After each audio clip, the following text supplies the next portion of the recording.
one person he can call for that. So how extensive are those conversations this offseason? You know what?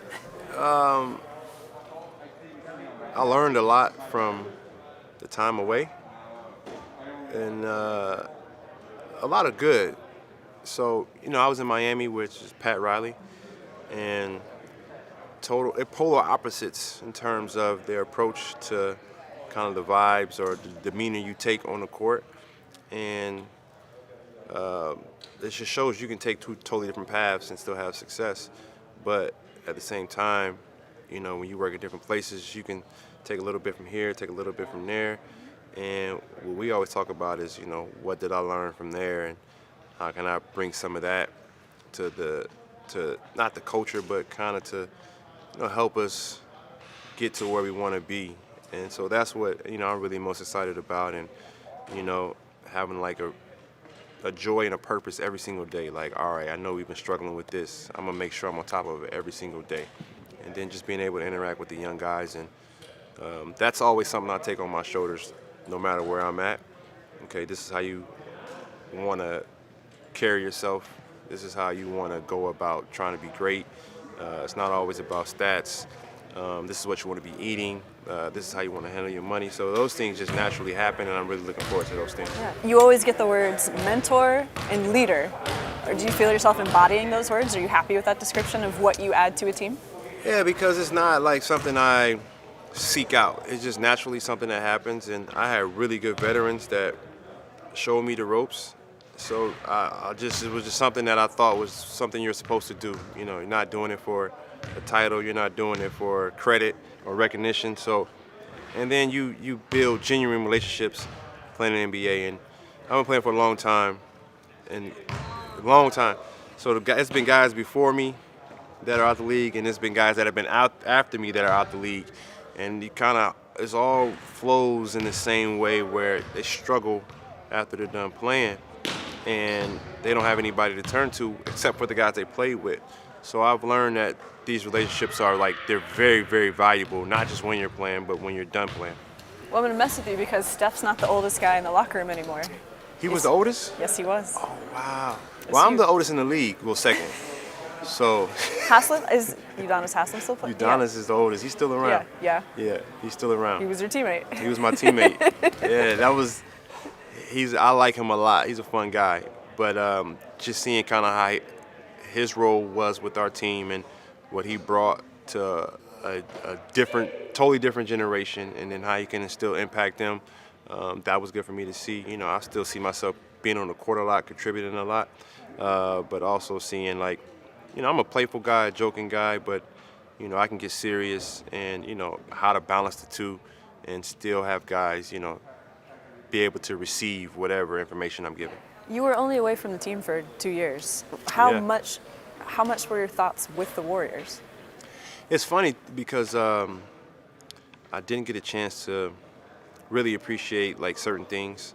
I could appreciate Draymond because we were on the same wavelength on defense. So I just knew how impactful he was. I knew how important he was. I knew how he thought the game, and it was just like, this dude's you could say he's underrated because people don't understand what he does. But with somebody like Steph, I really couldn't see it because I was just so locked in on what I was doing and so locked in on trying to make his life easier. Half the time I really couldn't see the shots or see the things he was pulling off. I saw it, but I wasn't really living in the moment. I was thinking what's next? What's next? What's next? So the last 2 years I got an opportunity to be this dude is really, really good. And it was kind of shutting up a lot of naysayers saying, he's by himself? Is he really can he be this elite when he's by himself? Not he's by himself, but, kind of the sentiment that people were throwing out there. But it was just awesome and wonderful to see. And then I'm looking forward to be with guys like Jordan Poole, too, who are very loud. You hear him from across the room, and he has one pace, and I got to get him to have 2 or 3 paces. But Wiseman, too. James Wiseman is the guy, that's the guy I'm most excited to play alongside.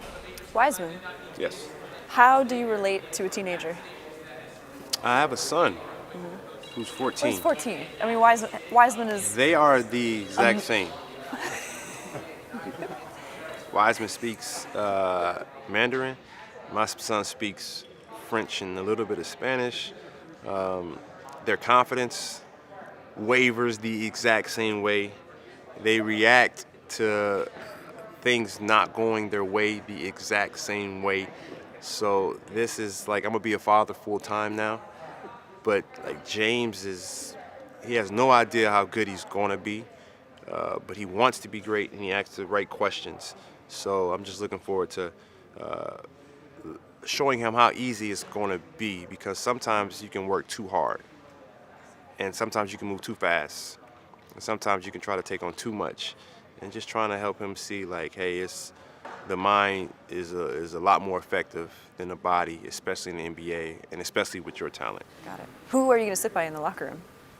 I sit by Jonathan, Okay. and the third father-son that I played with, GP3. What do you think about, I mean, as you soak in the locker room, as you soak in this practice court, you played in Oakland. This is new for you. What do you think about these new digs? It's I don't know how to say it, but I was working out here when I was on a little hiatus. So I was around the guys, and they were like, "You're still on the team." So it was like I never left. And then, I was only actually gone for like 18 months.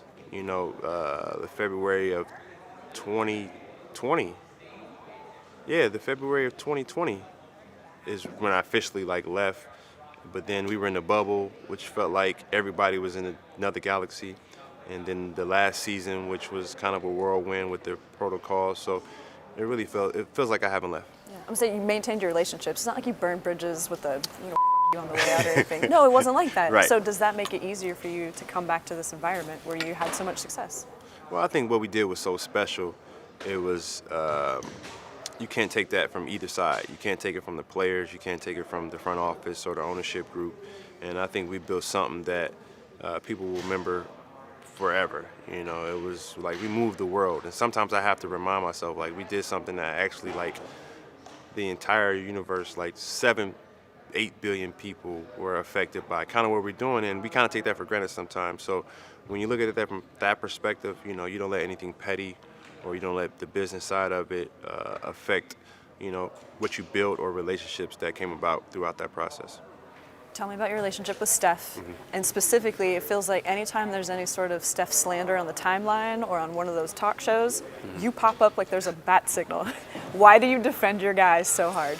Well, I mean, obviously we play golf a lot, and he's like further along the way in terms of the way he does things the right way. He says things the right way. I can go off the rails a little bit. So he's like a little brother that I take some, I'll watch, and, it's like, all right, I need to do that a little bit more often. But at the same time, sometimes I just have to exude like my confidence and be who I am. And hopefully he takes from that. And just like sometimes you just got to let people know who you are. Like sometimes you need your ego. And people, he doesn't like coming off as, boisterous or he doesn't like bragging about himself. So sometimes you need your Ali hype man to I got to remind him and other people, like, no, this is a different type of human being, and, you're going to respect it. Well, Steph and everybody needs a little help to get back to the championship, to shake things up. What would you say your role is this season on the court? On the court, I think it's going to be some surprises. Like I said, I found some things in Miami, which is a totally different approach that I will be forever grateful for. Did some things with the shooting that was really helpful. Some things with the game planning that I can take with me. And I stored a lot of things in the belt. I thought was full. Me too. I thought I'd seen everything, but being there, I saw some things that I was like, okay, I'm still in that, and thank you on the way out. So even leaving there, I still have great relationships there, but those things are going to translate to a lot of success and a lot of wins here, along with what was already put in place. So just covering up a few holes and giving the guys confidence, and obviously Clay's going to be back, and Wise is going to be healthy, and a few of the young guys are looking forward to producing and helping out, and just putting all that together the right way, and making sure we're complimenting each other as opposed to getting in each other's way. That's kind of a lot on your shoulders. Do you think? Yeah, Bob. I'm gonna make sure Bob gets Executive of the Year with vastly underpaying me. So we're gonna have some fun with it.